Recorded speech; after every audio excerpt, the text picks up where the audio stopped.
चलो उनसे मिल उठते हैं कदम रुक जाते हैं। दिल हमको कभी समझाता है, हम दिल को कभी समझाते हैं। Good morning everyone, welcome back to my channel. आज के एक रेसिपि निये चले एसेछि। आज के देखाबो होच्छे किनोआर पोलाओ। ताहले चलुन की लागछे देखे नि। किनोआ लागछे और भेजिटेबल्स निয়েছি। भेजिटेबल्सের মধ্যে आलू, বিনস और गाजर নিয়েছি। और फोड़নের মধ্যে লাগছে হচ্ছে মটর ডাল, কারি পাতা और কাঁচা বাদামটা ভেজে নিতে হবে। তাহলে শুরু করা যাক। দেখুন আমি কিন্তু আগে কিনোয়াটা আর সবজিগুলো একটু বয়েল করে নিয়েছি। কিনোয়াটা ফুল বয়েল করেছি, ঠিক এই রকম হবে। কিন্তু প্রেসার কুকার ইউজ করলে কিন্তু হবে না। প্রেসার কুকার ছাড়া এমনি সেদ্ধ করতে হবে, অল্প অল্প করে জল দিয়ে দিয়ে এরকম ঝরঝরে হবে, আঠা আঠা হবে না। আর ভেজিটেবলসটাকে হাফ বয়েল করেছি, বাদ বাকিটা যখন তেলে ভাজবো তখন সিদ্ধ হবে। কড়াইতে কিছুটা তেল দিয়ে গরম করে নিয়েছি। এবার কাঁচা বাদামগুলো ভেজে নেব।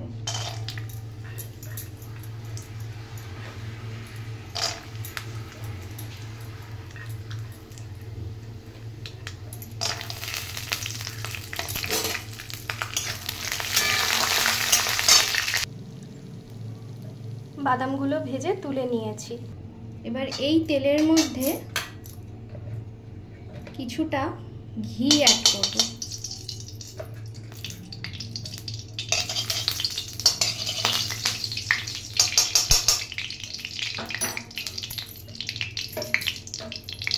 এবার একে একে ফোড়নগুলো অ্যাড করব। আচ্ছা, ফোড়নের মধ্যে দুটো জিনিস দেখিয়েছিলাম, একটা মটর ডাল আর একটা কারি পাতা। একটা জিনিস মিস গেছে, সেটা হচ্ছে সর্ষে। আগে সর্ষেটা অ্যাড করব, তারপরে কারি পাতাগুলো অ্যাড করব।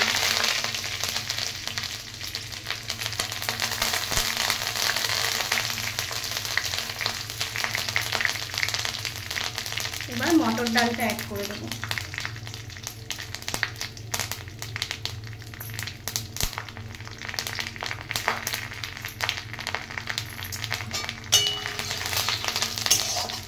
কারি পাতাটা কিন্তু খুব বেশি ভাজা হবে না, কালো যাতে না হয়ে যায়, এরকম গ্রিন গ্রিনই থাকবে ভাজাটা। এবার কিছুটা কুচনো কাঁচা লঙ্কা অ্যাড করে দিলাম। এবার সবজিগুলো অ্যাড করে দেব।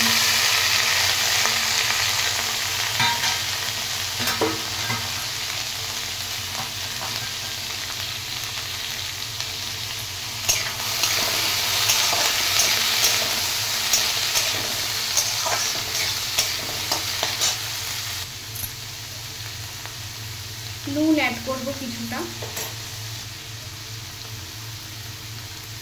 হলুদ অ্যাড করব। হলুদটা অপশনাল, দিতেও পারেন নাও দিতে পারেন। আমি সামান্য অ্যাড করেছি। কিছুক্ষণ ভাজা হতে দেব। ভেজিটেবলসগুলো ভাজা ভাজা হয়ে গেছে। পোলাওতে যদি মিষ্টি অ্যাড করতে চান তাহলে কিন্তু মিষ্টিটা এই মুহূর্তেই অ্যাড করে দিতে হবে, কারণ এরপরে মিষ্টিটা অ্যাড করলে কোনো জায়গায় পড়বে, কোনো জায়গায় পড়বে না। ওর জন্য এখনই অ্যাড করে নিতে হবে। আর যারা মিষ্টি দেবেন না তারা স্কিপ করে যাবেন চিনিটা।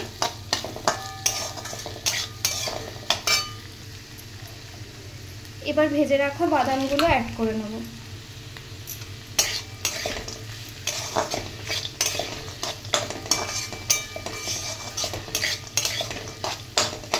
যেহেতু আমি নিরামিষের দিনে এটা বানাচ্ছি, সেহেতু আমি কোনো পেঁয়াজ অ্যাড করিনি। যারা আমিষের দিনে বানাবেন পেঁয়াজ অ্যাড করে নিতে পারেন। এবার অল্প অল্প করে কিনোয়াটা অ্যাড করতে থাকবো।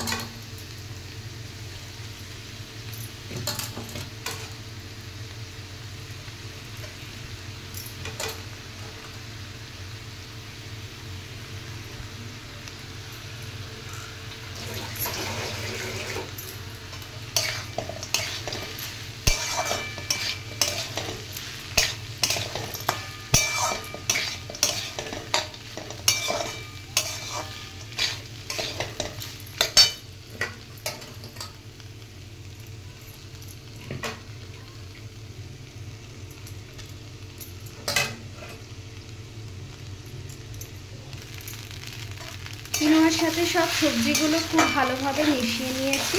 এবার কিছুক্ষণ নেড়ে চেড়ে ভাজা ভাজা করে নেব।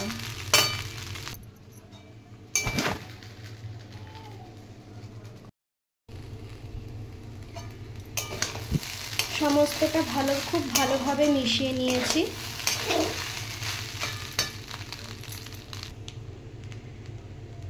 নামানোর আগে কিছুটা ঘি অ্যাড করে ভালো করে আবার মিশিয়ে নেব।